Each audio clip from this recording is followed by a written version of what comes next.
ఛత్తీస్గఢ్లో ఘోర రైలు ప్రమాదం జరిగింది. బిలాస్పూర్లోని లాల్ కదన్ ప్రాంతంలో ప్యాసింజర్ రైల్, గూడ్స్ రైల్ ఎదురెదురుగా ఢీకొన్న సంఘటన చోటు చేసుకుంది. ఈ ప్రమాదంలో ఇప్పటికే 6 మృతి చెందినట్లుగా తెలుస్తుంది. కాగా ఇంకా మృతుల సంఖ్య పెరిగే అవకాశం ఉందని సమాచారం. ఈ ప్రమాదంతో హౌడా, బిలాస్పూర్ మార్గంలో రైళ్ల రాకపోకలకు తీవ్ర అంతరాయం ఏర్పడింది.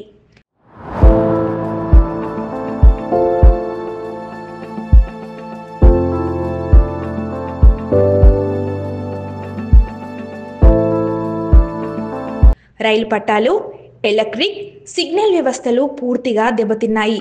సంఘటన గురించి సమాచారం అందుకున్న రైల్వే అధికారులు హుటాహుటిన ప్రమాద స్థలానికి చేరుకున్నారు.